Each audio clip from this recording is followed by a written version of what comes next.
አትፈልጉትን ሰው ማታ ማታ የምታወሩ ሰዎች የዛ ሰው ልብ ያሳዝናል አያሳዝንም?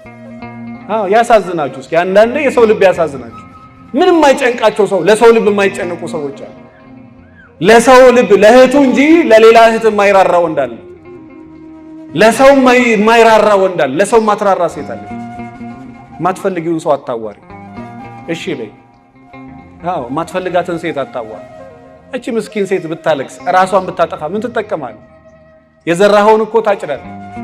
አንዳንድ ሰዎች በብዙ ሰው መከበብ ብርቅ ይመስላቸውና ያንን በተለይ ሴቶች ተጠንቀቁ። እሺ 70 ጎረምሳ የምታናግር ሴት አለች። እዚህ ጋር ድምጿ ራሱ እንዴት እንደሚቀያየር ይሄ ሰይጣን መንፈስ ነው አይደለም? አዎ እግዚአብሔር ከባረከልሽ ከአንዱ ሰው ጋር ተረጋግተሽ ቁጭ በይ። ሲጀመር ያገባች ሴት ትረጋጋለች ወደ ጋብቻ። ካልሆነ ግን 30 ወንድ አታዋሪ። ያሳዝናል አያሳዝንም? እናት አለው፣ እህት አለው፣ ወንድም አለው፣ ዓላማ አለው። በሴት ሰበብ ጫጥቃሚ የሆነ ብዙ ወንድ አለ።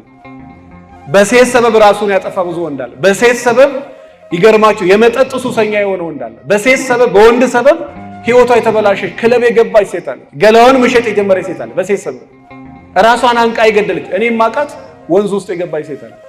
በክረምት አልፈልግሽም ለምን ዛሬ አትሞቺም ብሏት የሚፈስ ውሃ ላይ ራሷን የገተተች ሴት አለ። አሁን እሱ ሰላም የለውም።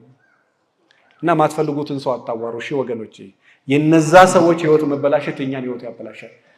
ከማትፈልገው ሰው ጋር ምንም ግንኙነት አይኖር። ከዛ ቀጥሎ ያለው ደግሞ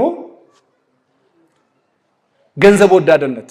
ምን ወዳድነት? ከመጠን በላይ ገንዘብ ከምትወድ ሴት ጋር በትዳር መቆራኘት፣ ከመጠን በላይ ገንዘብ ከሚወድ ገንዘብ ሁላችንም እንወዳለን አንወድም? እንወዳለን። ከመጠን በላይ ግን የገንዘብ የኃጢአት ሁሉ ስር ነው። በመጠን ገንዘብ መገልገያ ነው ያስፈልጋል። ነገር ግን ገንዘብ ብቻ ማሰብ ገንዘብ ሁሉን ይገዛልኛል እንዳትሉ። እኔ መንገድ ላይ ወድቆ የሞተ ሰው አውቃለሁ። ገንዘቡ አልደረሰለትም። በጣም ሚሊዮነር ነው። ሆስፒታል ቢገባ የሞተ ሰው መንጭቆ የሚያስነሱ ዶክተሮች አሉ፣ ያድኑታል። ሆስፒታል ግን አልደረሰም። የሱ ገንዘብ ከሞት አላዳነው። እሱ ግን ለሁሉ ነገር ገንዘብ ነው ብሎ ይመካ ነበር። ወድቆ መንገድ ላይ ሞቶ ሬሳው ወደ ቤት ነው ሄደው። ገንዘባችሁ ላይ ደርስላችሁ ይችላል። ስለዚህ መተማመኛ እግዚአብሔር እንጂ ገንዘብ አይደለም።